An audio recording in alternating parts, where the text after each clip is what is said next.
Good morning dear student, सभी लोगों को मेरा नमस्कार।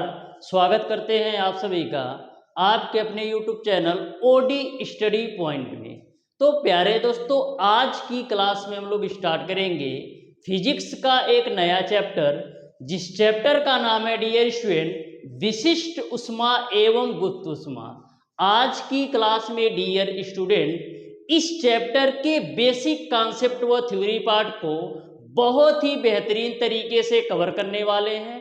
डियर स्टूडेंट, आज की क्लास में मैं आप लोगों को विशिष्ट ऊष्मा एवं गुप्त ऊष्मा के बेसिक कॉन्सेप्ट व थ्योरी पार्ट को इस तरीके से क्लियर करने वाला हूं कि डियर स्टूडेंट, यदि आप पूरी क्लास अच्छी तरीके से देख लेते हो तो विशिष्ट ऊष्मा तथा गुप्त ऊष्मा से एक भी क्वेश्चन आपका ऐसा नहीं होगा कि जो आपसे बने ना।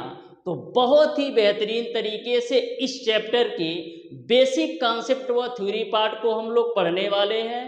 तो डियर स्टूडेंट, शानदार तरीके से आप प्रत्येक कॉन्सेप्ट को समझिएगा।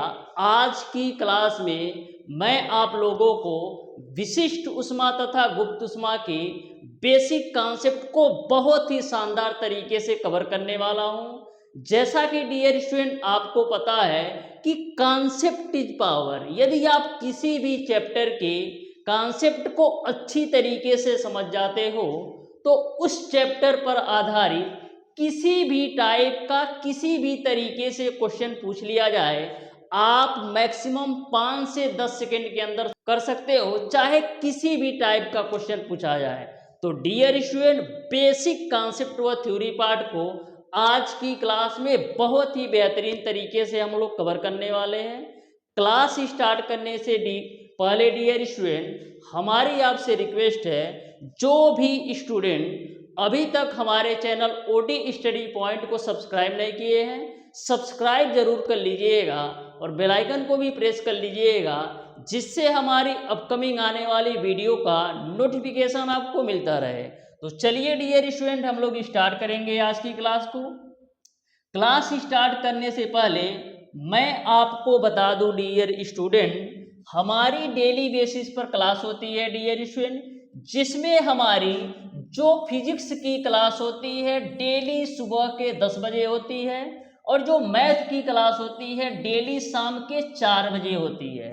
इसके अलावा डियर स्टूडेंट, यदि आपका कोई भी क्वेरी है या डेली बेसिस पर पीडीएफ चाहते हैं तो इस नंबर पर आप हाय लिख करके भेजिएगा, तो भी मैं आपको व्हाट्सएप ग्रुप से जोड़ दूंगा, या तो डियर स्टूडेंट मैं अपने व्हाट्सएप ग्रुप का लिंक इस वीडियो के डिस्क्रिप्शन बॉक्स में दे दूंगा, वहां से भी आप जुड़ सकते हो। तो स्टार्ट करते हैं डियर स्टूडेंट आज की क्लास को। प्रत्येक कॉन्सेप्ट को आप अच्छी तरीके से समझिएगा, बहुत ही बेहतरीन तरीके से हम कवर करने वाले हैं। सबसे पहले डियर स्टूडेंट हम बात करते हैं ऊष्मा होती क्या है ऊष्मा। तो जो आपकी ऊष्मा है डियर स्टूडेंट, एक प्रकार की ऊर्जा है। जो आपकी ऊष्मा है डियर स्टूडेंट, एक प्रकार की ऊर्जा है जो एक वस्तु से दूसरे वस्तु में तापांतर के द्वारा उत्पन्न होती है। ऊष्मा जो आपका है डियर स्टूडेंट, एक प्रकार की ऊर्जा है जो एक वस्तु से दूसरे वस्तु में तापांतर के कारण उत्पन्न होती है। ऊष्मा डियर स्टूडेंट हमेशा ऊंचे ताप वाली वस्तु से नीचे ताप वाली वस्तु की ओर प्रवाहित होती है। तो आपको ऊष्मा का डिफिनीशन समझ में आ गया होगा कि ऊष्मा आपका एक प्रकार की ऊर्जा है जो एक वस्तु से दूसरे वस्तु में तापांतर के कारण उत्पन्न होती है। ऊष्मा सदैव ऊंचे ताप वाली वस्तु से नीचे ताप वाली वस्तु की ओर प्रवाहित होती है। वहीं पर डियर स्टूडेंट, हम बात करें ऊष्मा का मात्रक क्या होता है, तो ऊष्मा का जो मात्रक होता है कैलोरी, किलो कैलोरी अथवा जूल होता है। ऊष्मा का जो मात्रक होता है कैलोरी, किलो कैलोरी अथवा जूल होता है। यदि डिफिनीशन लिखना चाहते हो तो लिख सकते हो कि ऊष्मा वह ऊर्जा है जो एक वस्तु से दूसरे वस्तु में तापांतर के कारण उत्पन्न होती है। उष्मा सदैव ऊंचे ताप वाली वस्तु से नीचे ताप वाली वस्तु में प्रवाहित होती है, इसे हम उष्मा कहते हैं। उष्मा का मात्रक कैलोरी, किलो कैलोरी अथवा जूल होता है। अब हम बात करते हैं डियर स्टूडेंट कि कैलोरी होता क्या है। कैलोरी होता क्या है? तो डियर स्टूडेंट, 1 ग्राम जल का ताप 14.5 डिग्री सेल्सियस से 1 ग्राम जल का ताप 14.5 डिग्री सेल्सियस से 15.5 डिग्री सेल्सियस तक बढ़ाने के लिए जो ऊष्मा की आवश्यकता होती है ना, उसे हम 1 कैलोरी कहते हैं। मैंने क्या बोला कि 1 ग्राम जल का ताप 14.5 डिग्री सेल्सियस से 15.5 डिग्री सेल्सियस तक बढ़ाने के लिए जो ऊष्मा की आवश्यकता होती है, उसे हम 1 कैलोरी कहते हैं। 1 कैलोरी में डियर स्टूडेंट कितना जूल होता है? तो 1 कैलोरी में डियर स्टूडेंट, 1 कैलोरी में डियर स्टूडेंट आपका 4.2 जूल होता है। 1 कैलोरी में 4.2 जूल होता है। तो मैं आपसे पूछूं कि 1 किलो कैलोरी में कितनी कैलोरी होती है? 1 किलो कैलोरी में कितनी कैलोरी होती है?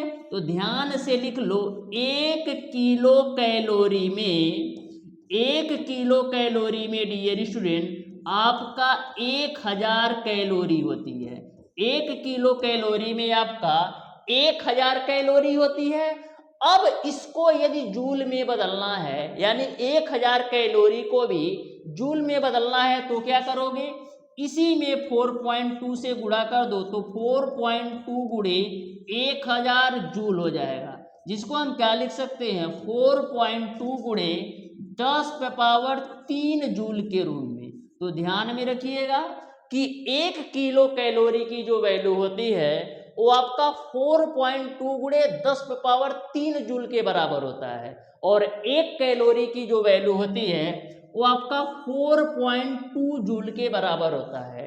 डायरेक्ट क्वेश्चन पूछ लिया जाता है कि 1 कैलोरी की वैल्यू कितने जूल के बराबर होती है? तो 1 कैलोरी की जो वैल्यू होती है 4.2 जूल के बराबर होती है, और 1 किलो कैलोरी की जो वैल्यू होती है वो आपका 4.2 गुणे 10⁻³ जूल के बराबर होती है, और 1 किलो कैलोरी में 1000 कैलोरी होता है। तो आपको उष्मा के बारे में अच्छी तरीके से समझ में आ गया होगा कि जो आपकी उष्मा है एक प्रकार की ऊर्जा है जो एक वस्तु से दूसरे वस्तु में तापांतर के कारण उत्पन्न होती है। उष्मा सदैव ऊंचे ताप वाली वस्तु से नीचे ताप वाली वस्तु की ओर प्रवाहित होती है। उष्मा का जो मात्रक होता है बाबू, वो आपका कैलोरी, किलो कैलोरी अथवा जूल होता है। 1 कैलोरी क्या होता है? तो 1 ग्राम जल का ताप 14.5 डिग्री सेल्सियस से 15.5 डिग्री सेल्सियस तक बढ़ाने के लिए जो उष्मा की आवश्यकता होती है उसे हम 1 कैलोरी कहते हैं। 1 कैलोरी की जो वैल्यू होती है 4.2 जूल के बराबर होता है, और 1 किलो कैलोरी में 1000 कैलोरी होता है, या यह कह सकते हो 1 किलो कैलोरी में 4.2 गुणे 10⁻³ जूल के बराबर होता है। तो उष्मा के बारे में आपको अच्छी तरीके से समझ में आ गया होगा। अब आ जाओ डियर स्टूडेंट, नेक्स्ट टॉपिक आपका है विशिष्ट उष्मा, जिसको हम इंग्लिश में बोलते हैं डियर स्टूडेंट स्पेसिफिक हीट। विशिष्ट उष्मा होता क्या है, ध्यान से समझना। तो किसी भी वस्तु के एकांक द्रव्यमान का ताप, किसी भी वस्तु के एकांक द्रव्यमान का ताप 1 डिग्री सेल्सियस बढ़ाने के लिए जो उष्मा की आवश्यकता होती है उसे हम क्या कहते हैं? विशिष्ट उष्मा कहते हैं। किसी भी वस्तु के एकांक द्रव्यमान का ताप 1 डिग्री सेल्सियस बढ़ाने के लिए जो उष्मा की आवश्यकता होती है उसे हम विशिष्ट उष्मा कहते हैं। अब यह डिफिनीशन कैसे आता है इसको भी ध्यान से देखना।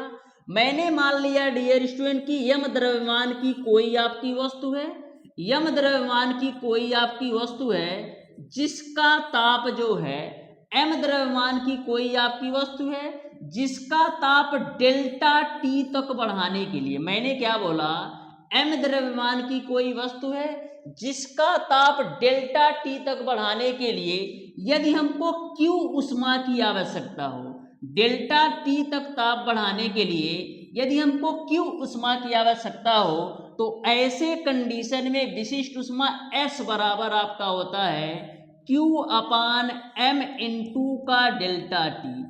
M द्रव्यमान की कोई आपकी वस्तु थी, उसका ताप डेल्टा टी तक बढ़ाने के लिए यदि Q उष्मा की आवश्यकता होती है, तो ऐसे कंडीशन में विशिष्ट उष्मा S बराबर आपका होता है Q अपान M into delta T. Direct numerical या डायरेक्ट फार्मूला पूछ लेगा विशिष्ट उष्मा का, तो अच्छी तरीके से नोट कर लेना। विशिष्ट उष्मा S बराबर Q अपान M इंटू का डेल्टा टी। यहाँ पर डियर स्टूडेंट यदि हम m की वैल्यू ले ले 1 ग्राम है, यदि हम m की वैल्यू 1 ग्राम ले ले और डेल्टा t की वैल्यू यदि हम 1 डिग्री सेल्सियस ले लें, मैंने क्या बोला, यदि m का मान हम 1 ग्राम ले ले और डेल्टा t की जो वैल्यू है 1 डिग्री सेल्सियस ले ले, तो यस की जो वैल्यू होगी वो आपका q के बराबर हो जाएगी। तो यहाँ से आपका डिफिनीशन निकल कर क्या आएगा कि किसी भी वस्तु के एकांक द्रव्यमान का ताप 1 डिग्री सेल्सियस बढ़ाने के लिए जो उष्मा की आवश्यकता होती है उसे हम विशिष्ट उष्मा कहते हैं। मैंने क्या बोला, एकांक द्रव्यमान का ताप, मैंने क्या बोला डियर स्टूडेंट, एकांक द्रव्यमान का ताप 1 डिग्री सेल्सियस बढ़ाने के लिए जो उष्मा की आवश्यकता होती है उसे हम विशिष्ट उष्मा कहते हैं। तो इसी फार्मूला के माध्यम से आपका यह डिफिनीशन निकल कर आया है। तो अच्छी तरीके से समझ में आ गया होगा कि कैसे डिफिनीशन आया है। एकांक द्रव्यमान का ताप 1 डिग्री सेल्सियस बढ़ाने के लिए जो उष्मा की आवश्यकता होती है उसे हम विशिष्ट उष्मा कहते हैं। ध्यान में रखना डियर स्टूडेंट, जल की विशिष्ट उष्मा सबसे अधिक होती है। नोट में लिख लो, डायरेक्ट क्वेश्चन पूछा जाता है, जल की विशिष्ट उष्मा सबसे अधिक होती है। जल की जो विशिष्ट उष्मा होती है 4.2 गुणे 10⁻³ जूल प्रति किग्रा डिग्री सेल्सियस होता है। अच्छी तरीके से नोट कर लेना, जल की विशिष्ट उष्मा सबसे अधिक होती है जिसकी वैल्यू 4.2 गुणे 10⁻³ जूल प्रति किग्रा डिग्री सेल्सियस होता है। यहां तक आपको सारी बातें क्लियर होंगी। अब डियर स्टूडेंट हम बात करते हैं कि विशिष्ट उष्मा का मात्रक कैसे निकलता है। तो देखो Q का मात्रक क्या होता है, Q का मात्रक बाबू आपका होता है कैलोरी, और यहाँ पर M का मात्रक क्या होता है ग्राम, और ताप का मात्रक क्या होता है डिग्री सेल्सियस। तो इस तरीके से जो आपका विशिष्ट उष्मा का मात्रक हो जाएगा वो आपका क्या हो जाएगा, कैलोरी प्रति ग्राम डिग्री सेल्सियस। कैलोरी प्रति ग्राम डिग्री सेल्सियस को यदि हम किलो कैलोरी में बदले तो क्या होगा, तो हमारा हो जाएगा किलो कैलोरी प्रति किग्रा डिग्री सेल्सियस। और जूल में बदलो तब क्या होगा, तो जूल में बदलोगे तो आपका हो जाएगा जूल प्रति किग्रा डिग्री सेल्सियस। तो कंफ्यूजन बिल्कुल नहीं होना चाहिए। जो आपका विशिष्ट उष्मा का मात्रक है यदि ग्राम में देखोगे तो कैलोरी प्रति ग्राम डिग्री सेल्सियस होगा, यदि किग्रा में देखोगे तो किलो कैलोरी प्रति किग्रा डिग्री सेल्सियस होगा, यदि जूल में देखोगे तो जूल प्रति किग्रा डिग्री सेल्सियस होगा। यहाँ पर सेल्सियस के जगह पर केल्विन दे दे तो घबराना बिल्कुल भी मत, यानी कि यहाँ पर ऐसे भी लिखा आ सकता है जूल प्रति किग्रा केल्विन। तो कंफ्यूजन नहीं होना है, आपको पता है डिग्री सेल्सियस भी ताप का मात्रक है और केल्विन भी ताप का मात्रक है। तो यहाँ तक आपको सारी बातें अच्छी तरीके से समझ में आ गई होगी। मैंने आपको विशिष्ट उष्मा का डिफिनीशन भी बता दिया, विशिष्ट उष्मा का फार्मूला भी बता दिया, और इसके मात्रक कौन कौन से होते हैं ये भी मैंने आपको बता दिया। अब डियर स्टूडेंट जो आपकी विशिष्ट ऊष्मा होती है दो प्रकार की होती है, जो आपकी विशिष्ट ऊष्मा होती है दो प्रकार की होती है, और दोनों जो प्रकार होते हैं ना, सबसे बड़ी बात है गैस के लिए यूज होते हैं। जो आपकी विशिष्ट ऊष्मा होती है ना डियर स्टूडेंट, वो आपका दो प्रकार की होती है, और दोनों विशिष्ट ऊष्मा जो है ना वो गैस के लिए अप्लाई होते हैं। किसके लिए अप्लाई होते हैं? गैस के लिए अप्लाई होते हैं। तो पहली जो आपका विशिष्ट ऊष्मा होती है वो आपका होता है नियत आयतन पर विशिष्ट ऊष्मा। तो नियत आयतन पर विशिष्ट ऊष्मा होता क्या है? तो नियत आयतन पर जो आपका विशिष्ट ऊष्मा होता है डियर स्टूडेंट, यम द्रव्यमान की वस्तु का जो आयतन होता है ना नियत होता है। सिंपल सा कॉन्सेप्ट है। नियत आयतन पर जो आपका विशिष्ट ऊष्मा होता है, यम द्रव्यमान की वस्तु, यम द्रव्यमान के गैस का आयतन जो होता है नियत होता है, और नियत दाब पर यदि आपका विशिष्ट ऊष्मा होगा तो यम द्रव्यमान पर गैस का जो दाब होगा वो आपका नियत होगा। ध्यान में रखिएगा, चाहे आपका नियत आयतन पर विशिष्ट ऊष्मा हो या नियत दाब पर विशिष्ट ऊष्मा हो, दोनों केवल गैस के लिए एप्लीकेबल है, दोनों केवल गैस के लिए उपयोग होता है। यदि आपका नियत आयतन पर विशिष्ट ऊष्मा की बात करेगा तो ऐसे कंडीशन में यम द्रव्यमान के गैस का आयतन नियत होगा। यदि नियत दाब पर विशिष्ट ऊष्मा की बात करेगा तो यम द्रव्यमान के गैस का दाब नियत होगा। तो दोनों बातें आपको अच्छी तरीके से समझ में आ गई होगी। अब हम बात करते हैं डियर स्टूडेंट की ऊष्माधारिता क्या होता है।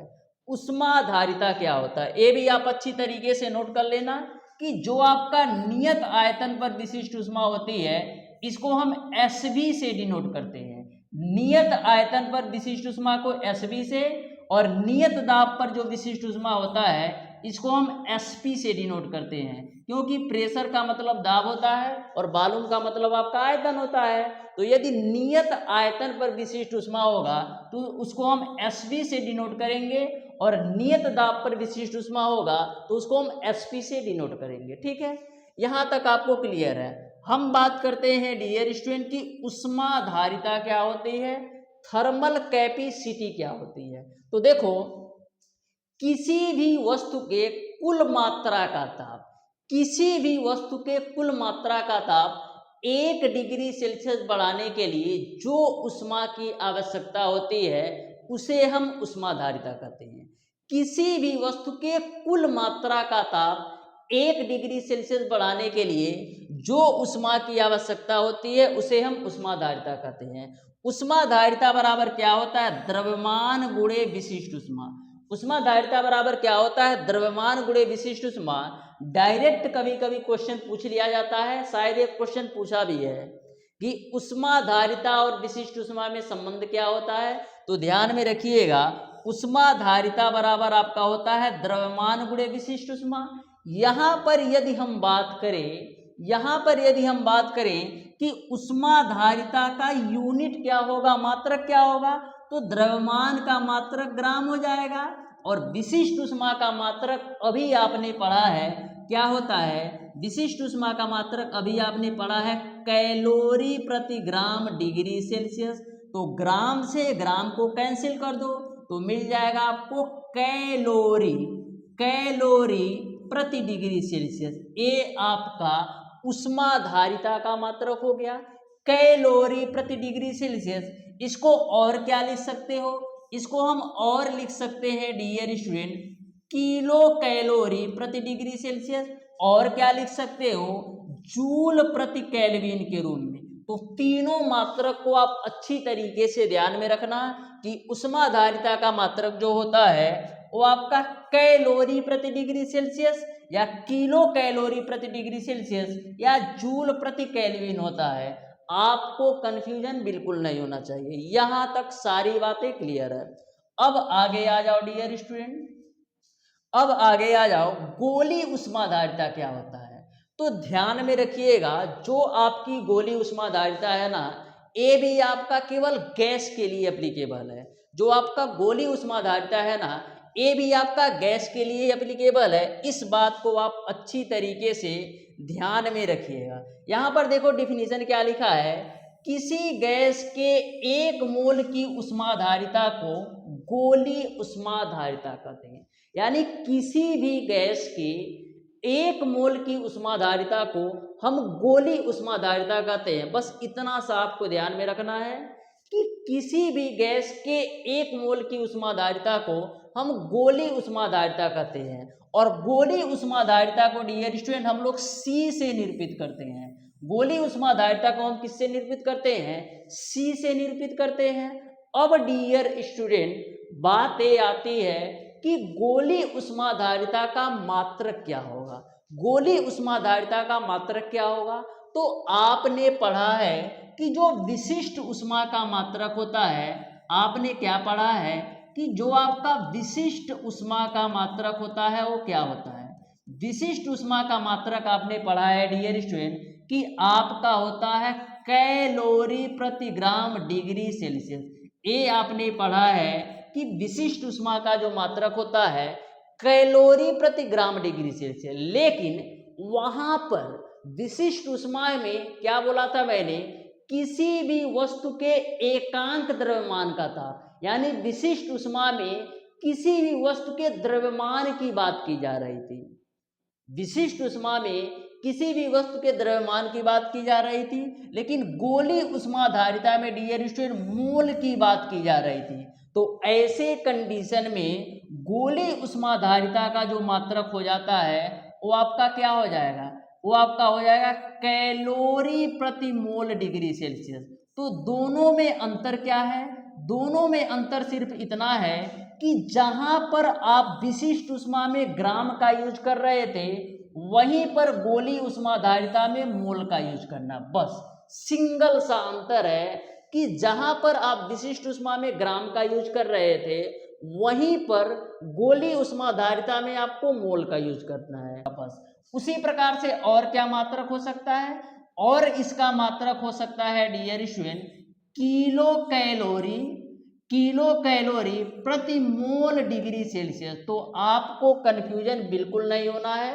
बस दोनों में सिर्फ इतना अंतर है कि जहां पर विशिष्ट ऊष्मा में ग्राम का यूज किया जा रहा था ना, वहीं पर गोली ऊष्माधारिता में मोल का यूज किया जा रहा है। बस इतना सा अंतर है, ठीक है। और जो आपका गोली ऊष्माधारिता है ये आपका गैस के लिए यूज होता है। ये बात आपको क्लियर है। अब डियर स्टूडेंट मैं आपको अच्छी तरीके से डिफरेंशिएट भी कर देता हूं कि आपका विशिष्ट ऊष्मा या गोली ऊष्माधारिता में अंतर क्या होगा। ध्यान से समझना। आपको पता है डियर स्टूडेंट कि हम लोग विशिष्ट ऊष्मा को S से डिनोट करते हैं। विशिष्ट ऊष्मा को S से डिनोट करते हैं और गोली ऊष्माधारिता को हम C से डिनोट करते हैं। ये सबको पता है कि विशिष्ट ऊष्मा को हम S से डिनोट करते हैं और गोली ऊष्माधारिता को हम C से डिनोट करते हैं। ये बात आपको क्लियर है। वहीं पर मैंने आपको बताया कि जो विशिष्ट ऊष्मा का मात्रक होता है, जो आपका विशिष्ट ऊष्मा का यूनिट होता है वो क्या होता है? वो आपका होता है कैलोरी। वो आपका होता है कैलोरी प्रति ग्राम डिग्री सेल्सियस। वहीं पर जो गोली ऊष्माधारिता का मात्रक हो जाएगा ये क्या हो जाएगा? गोली ऊष्माधारिता का मात्रक हो जाएगा कैलोरी प्रति मोल डिग्री सेल्सियस। ठीक है, तो मात्रक आपको समझ में आ गया होगा। दूसरा मात्रक मैंने आपको बता दिया। दूसरा मात्रक मैंने आपको क्या बताया? दूसरा मात्रक मैंने आपको बताया जूल प्रति किग्रा केल्विन। ये आपका विशिष्ट ऊष्मा का मात्रक है। तो वहीं पर जो गोली ऊष्माधारिता का मात्रक हो जाएगा वो आपका हो जाएगा जूल प्रति मोल केल्विन। तो दोनों में अंतर सिर्फ इतना है, जहां पर बाबू यहाँ किग्रा यूज हुआ ना वहीं पर तुम मोल यूज कर लेना ना, तो ये आपका गोली ऊष्माधारिता का मात्रक हो जाएगा। वहीं पर डियर स्टूडेंट मैंने आपको बताया कि नियत आयतन पर जो विशिष्ट ऊष्मा SV की जो वैल्यू होगी वो क्या होगा? नियत आयतन पर विशिष्ट ऊष्मा SV की जो वैल्यू होगी वो आपका होगा डेल Q अपान M इंटू का डेल T। और वहीं पर यदि हम बात करें गोली ऊष्माधारिता के लिए, नियत आयतन पर गोली ऊष्माधारिता क्या होगी? तो नियत आयतन पर गोली ऊष्माधारिता आपका CV बराबर क्या हो जाएगा? CV बराबर आपका हो जाएगा डेल Q अपान n इंटू का डेल्टा टी। n मैंने इसलिए यूज किया क्योंकि गोली उष्माधारिता में मोलों की बात की जा रही थी, तो मोलों की संख्या को हम n से डिनोट करते हैं। तो दोनों में अंतर आपको समझ में आ गया होगा। यहाँ पर द्रव्यमान की हम बात कर रहे थे तो m यूज किया, यहाँ पर मोल की बात कर रहे थे तो यहाँ पर मोलों की संख्या के लिए मैंने n का यूज किया। वहीं पर डियर स्टूडेंट, मैंने आपको बताया कि नियत दाब पर जो विशिष्ट ऊष्मा होती है, नियत दाब पर जो विशिष्ट ऊष्मा होती है वो आपका डेल क्यू अपान m इंटू का डेल टी हो जाएगा। तो सेम कॉन्सेप्ट इसका भी है, नियत दाब पर जो गोली उष्माधारिता Cp की वैल्यू हो जाएगी वो आपका हो जाएगा डेल क्यू अपान n इंटू का डेल्टा टी। तो दोनों में अंतर आपको समझ में आ गया होगा। अंतर सिर्फ इतना है कि यहाँ पर द्रव्यमान के लिए m यूज हो रहा है और यहाँ पर मोल के लिए n यूज हो रहा है, और सारी चीजें बिल्कुल सेम है, तो थोड़ा सा भी आपको कंफ्यूजन नहीं होना चाहिए। तो यहाँ तक आपको सारी बातें क्लियर है। अब आ जाओ आगे, अब आ जाओ डियर स्टूडेंट आगे, उष्मा मापी का जल तुल्यांक। तो उष्मा मापी के जल तुल्यांक में बस आपको इतना सी बात ध्यान में रखना है कि उष्मा मापी के जल तुल्यांक और उष्माधारिता में अंतर सिर्फ इतना है कि दोनों के संख्यात्मक मान तो समान होंगे, यानी कि जितना आपका उष्माधारिता होगा उतना ही आपका उष्मा मापी का जल तुल्यांक भी होगा। संख्यात्मक मान का मतलब ये है कि यदि आपका उष्माधारिता 10 है, यदि आपका डियर स्टूडेंट उष्माधारिता 10 है तो आपका, यदि आपका उष्माधारिता 10 है तो आपका उष्मा मापी का जल तुल्यांक भी 10 होगा। तो अंतर क्या है उष्माधारिता और उष्मा मापी के जल तुल्यांक? अंतर सिर्फ इतना है कि इसका मात्रक कुछ और होता है, उष्माधारिता का मात्रक कुछ और होता है और उष्मा मापी के जल तुल्यांक का मात्रक कुछ और होता है। तो दोनों के संख्यात्मक मान बराबर होते हैं लेकिन मात्रक अलग होता है। जो आपका उष्माधारिता का मात्रक होता है उसको मैंने क्या बताया, जो आपका उष्माधारिता का मात्रक होता है उसको मैंने क्या बताया, उसको मैंने आपको बताया था उष्माधारिता का जो मात्रक होता है वो आपको मैंने बताया था कैलोरी प्रति डिग्री सेल्सियस होता है। लेकिन जो आपका उष्मा मापी का जल तुल्यांक होता है ना, इसका जो मात्रक होता है केवल और केवल ग्राम होता है। तो इतनी सी बात आपको ध्यान में रखना है कि उष्मा मापी के जल तुल्यांक और उष्माधारिता दोनों के संख्यात्मक मान समान है लेकिन मात्रक में केवल अंतर है। यदि आपका उष्माधारिता का मात्रक कैलोरी प्रति डिग्री सेल्सियस होता है तो जो आपका उष्मा मापी के जल तुल्यांक का मात्रक ग्राम होता है। बस इतनी सी बात ध्यान में रखना है। डिफिनीशन लिखना चाहते हो तो लिख लोगे। बोला है उष्माधारिता तथा उष्मा मापी का जल तुल्यांक की संख्यात्मक मान बराबर होते हैं, परंतु इनके जो है मात्रक जो है ना, मात्रक ये है, मात्रक भिन्न भिन्न होते हैं। तो इतनी सी बात आपको क्लियर समझ में आ गई होगी। अब आ जाओ आगे डियर स्टूडेंट, नेक्स्ट हम बात करते हैं डियर स्टूडेंट कि गुप्त उष्मा होती क्या है। तो ध्यान से समझना, डायरेक्ट क्वेश्चन पूछा जाता है। इस बात को आप अच्छी तरीके से समझ लो डियर स्टूडेंट कि जितने भी मैं डिफिनीशन बता रहा हूँ आपके जानकारी के पर्पज से बता रहा हूँ। मैक्सिमम केस में आपको यह देखने को मिलेगा कुछ न्यूमेरिकल क्वेश्चन ही पूछे जाएंगे, चाहे आपका विशिष्ट उष्मा से न्यूमेरिकल पूछ लेगा या उष्माधारिता से न्यूमेरिकल पूछ लेगा या नियत आयतन पर विशिष्ट उष्मा से पूछ लेगा या नियत दाब पर। तो आपको थ्योरी ध्यान में इसलिए रखना है कि हो सकता है कभी काल आपका थ्योरी से भी क्वेश्चन पूछ लिया जाए। अब हम बात करते हैं डियर स्टूडेंट की गुप्त उष्मा होता क्या है। तो ध्यान से समझना, उष्मा की वह मात्रा जो किसी पदार्थ के 1 ग्राम के स्थिर ताप पर बदलने के लिए आवश्यकता होती है ना, वही उसकी गुप्त उष्मा होती है। सिंपल सा डिफिनीशन है कि उष्मा की वह मात्रा जो किसी पदार्थ के 1 ग्राम के स्थिर ताप पर, 1 ग्राम के स्थिर ताप पर अवस्था परिवर्तन में व्यय होती है ना, उसे हम गुप्त उष्मा कहते हैं। डिफिनीशन लिख लेना, उष्मा की वह मात्रा जो पदार्थ के 1 ग्राम स्थिर ताप पर अवस्था परिवर्तन में व्यय होती है उस पदार्थ के गुप्त उष्मा कहलाती है। अब डियर स्टूडेंट, मान लो कोई यम द्रव्यमान की कोई वस्तु है जिसकी गुप्त उष्मा L हो, तो पदार्थ द्वारा एक निश्चित ताप पर अवस्था परिवर्तन में जो दी गई उष्मा होती है ना, वो आपका ली गई उष्मा के बराबर होती है। जो आपका दी गई उष्मा होती है ना, वो ली गई उष्मा के बराबर होती है। तो यहाँ से गुप्त उष्मा का फार्मूला निकल कर आता है, Q बराबर आपका होता है M इंटू का L। तो L की वैल्यू निकाल लो, तो गुप्त उष्मा L बराबर आपका हो जाएगा Q अपान M। गुप्त उष्मा L बराबर आपका हो जाएगा Q अपान M। लेटेंट हीट यानी कि गुप्त उष्मा को हम L से डिनोट करते हैं और इसका फार्मूला निकल कर आता है Q अपान M। अब हम बात करते हैं मात्रक क्या होगा। तो Q यानी इसका मात्रक कैलोरी होगा, उष्मा का मात्रक, और यम का मात्रक आपका ग्राम होगा। इसको और क्या लिख सकते हो, इसको हम और लिख सकते हैं किलो कैलोरी प्रति किग्रा, और क्या लिख सकते हो, और हम लिख सकते हैं जूल प्रति किग्रा। तो तीनों मात्रक आप अच्छी तरीके से ध्यान में रखना कि जो गुप्त उष्मा का मात्रक होता है कैलोरी प्रति ग्राम या किलो कैलोरी प्रति किग्रा या जूल प्रति किग्रा होता है। यहाँ तक आपको सारी बातें अच्छी तरीके से समझ में आ गई होगी। अब डियर स्टूडेंट, हम बात करते हैं कि गुप्त उष्मा कितने प्रकार की होती है। तो जो आपकी गुप्त उष्मा होती है दो प्रकार की होती है।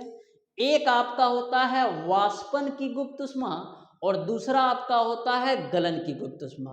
तो वाष्पन की गुप्त उष्मा होता क्या है, इसको आप अच्छी तरीके से समझना। तो जो आपका वाष्पन की गुप्त उष्मा होती है, 1 ग्राम जल को 100 डिग्री सेल्सियस पर 1 ग्राम जल को 100 डिग्री सेल्सियस पर वाष्प में बदलने के लिए जो हमें उष्मा की आवश्यकता होती है ना, उसे हम वाष्पन की गुप्त उष्मा कहते हैं। तो ध्यान में रखिएगा, 1 ग्राम जल को 100 डिग्री सेल्सियस पर 1 ग्राम जल को 100 डिग्री सेल्सियस पर वाष्प में बदलने के लिए जो उष्मा की आवश्यकता होती है ना, उसे हम जल के वाष्पन की गुप्त उष्मा कहते हैं। तो बिल्कुल सिंपल सा डिफिनीशन है कि 1 ग्राम जल को 100 डिग्री सेल्सियस पर वाष्प में बदलने के लिए जो हमें उष्मा की आवश्यकता होती है ना, उसे हम वाष्पन की गुप्त उष्मा कहते हैं। अब आपके दिमाग में यह क्वेश्चन बन रहा होगा कि वाष्पन की गुप्त उष्मा कितनी होती है। तो जल के वाष्पन की जो गुप्त उष्मा होती है वो आपका होता है 540 कैलोरी प्रति ग्राम। 540 कैलोरी प्रति ग्राम होता है, या इसको और क्या लिख सकते हो, इसको और लिख सकते हो 540 किलो कैलोरी प्रति किग्रा।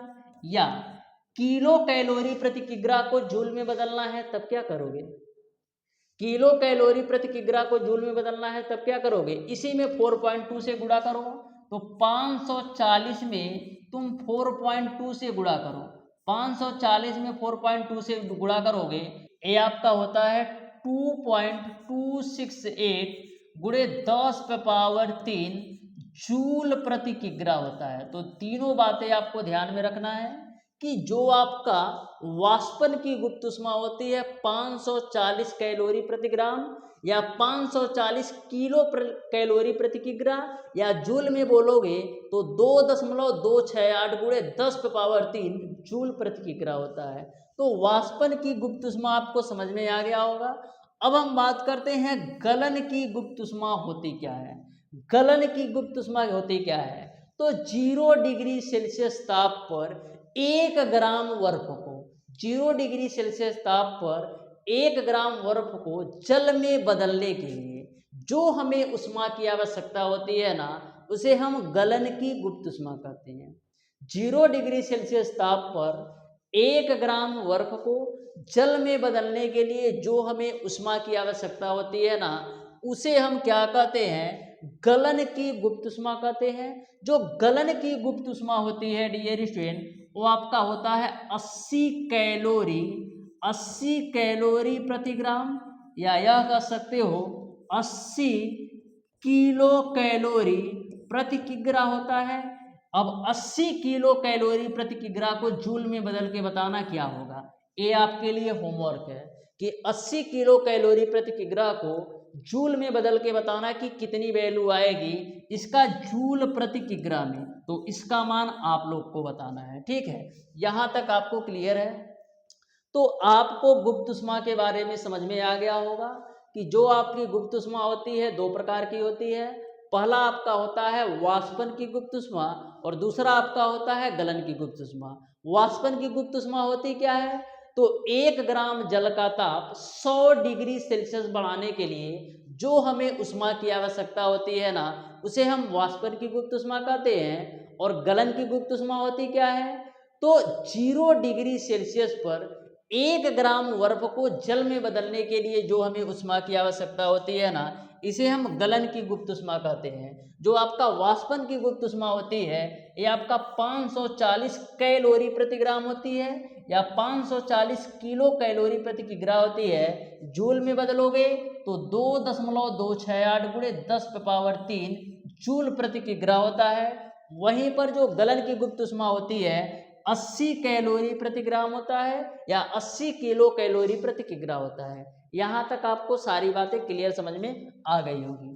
नेक्स्ट हम बात करते हैं डियर स्टूडेंट कैलोरीमिति का सिद्धांत। तो ध्यान से समझना कैलोरीमिति का सिद्धांत होता क्या है। तो देखो कैलोरीमिति के सिद्धांत के अनुसार क्या होता है, एक वस्तु द्वारा जो दी गई ऊष्मा होती है ना वो आपका दूसरे वस्तु द्वारा ली गई ऊष्मा के बराबर होता है। बस सिंपल सा डेफिनेशन है कि कैलोरीमिति के सिद्धांत के अनुसार एक वस्तु द्वारा जो दी गई ऊष्मा होती है वो दूसरे वस्तु द्वारा ली गई ऊष्मा के बराबर होती है। लिख लो अच्छी तरीके से, कैलोरीमिति के सिद्धांत के अनुसार एक वस्तु द्वारा दी गई ऊष्मा, एक वस्तु द्वारा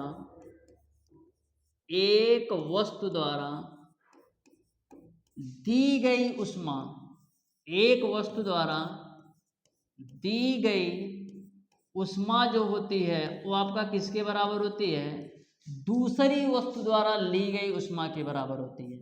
दूसरी वस्तु द्वारा ली गई ऊष्मा के बराबर होती है। दूसरी वस्तु द्वारा ली गई ऊष्मा, तो इसको आप अच्छी तरीके से ध्यान में रखना। कैलोरीमिति के सिद्धांत के अनुसार एक वस्तु द्वारा जो दी गई ऊष्मा होती है दूसरी वस्तु द्वारा ली गई ऊष्मा के बराबर होती है। अब डियर स्टूडेंट इसका फार्मूला निकल कर कैसे आता है, तो इसका फार्मूला आपका निकल कर आता है, मान लो ऊष्मा देने वाली वस्तु का द्रव्यमान m1 है और दूसरी वस्तु जो आपका ऊष्मा ले रही है इसका द्रव्यमान m2 है। जो आपकी वस्तु ऊष्मा दे रही है इसका जो विशिष्ट ऊष्मा S1 है और जो आपकी वस्तु जो है ऊष्मा ले रही है यानी दूसरे वस्तु की जो विशिष्ट ऊष्मा है S2 है। तो यहाँ पर आपका होता है M1S1 T1 माइनस का T बराबर आपका होता है M2S2 T माइनस का T2 होता है। अब आपके दिमाग में यह क्वेश्चन बन रहा होगा कि T1 क्या है और T2 क्या है और T क्या है, तो इसको भी लिख लो। T1 क्या है, T2 क्या है और T क्या है। तो जो आपका T1 है ऊष्मा देने वाली वस्तु का तापक्रम है, लिख लो अच्छी तरीके से। जो आपका T1 है ऊष्मा देने वाली वस्तु का तापक्रम है, ऊष्मा देने वाली वस्तु का तापक्रम है। और जो आपका T2 है ये क्या है, जो आपका T2 है डियर स्टूडेंट ऊष्मा लेने वाली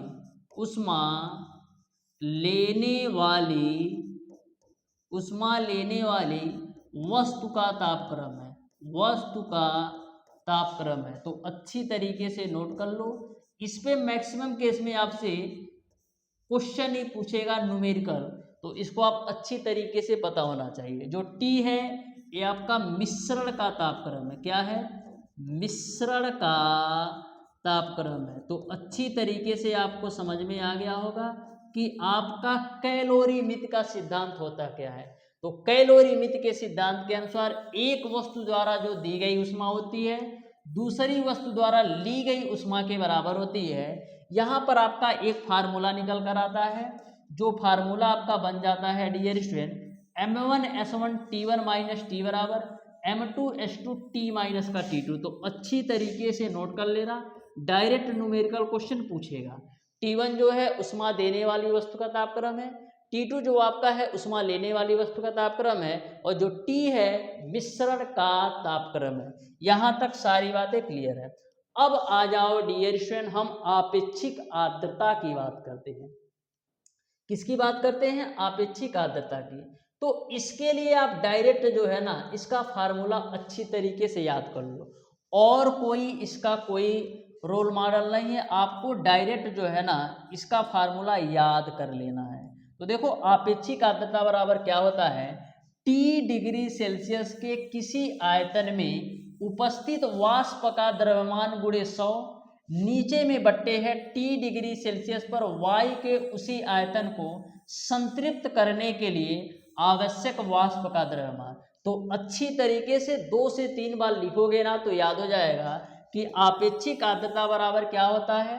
तो T डिग्री सेल्सियस के किसी आयतन में उपस्थित वाष्प का द्रव्यमान गुणे 100 बटे का आपका होता है T डिग्री सेल्सियस वायु के उसी आयतन को संतृप्त करने के लिए आवश्यक वाष्प का द्रव्यमान। ठीक है, जो दूसरा आपका फार्मूला होता है, जो आपका दूसरा फार्मूला होता है आपेक्षिक घनत्व का, ये आपका होता है T डिग्री सेल्सियस पर वायु में उपस्थित वाष्प का घनत्व गुणे 100 बटे आपका होता है T डिग्री सेल्सियस पर संतृप्त वाष्प का घनत्व। तो दोनों फार्मूले इंपॉर्टेंट है, अच्छी तरीके से नोट कर लेना। दोनों फार्मूले इंपॉर्टेंट है, अच्छी तरीके से नोट कर लेना।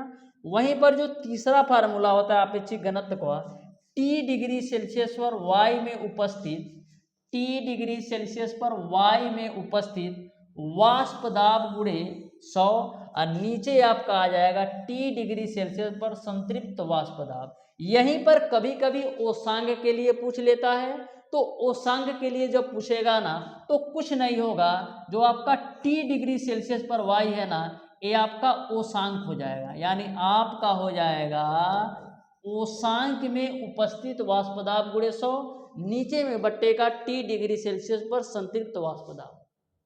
तो 4 फार्मूले बनते हैं, अच्छी तरीके से ध्यान में रखना।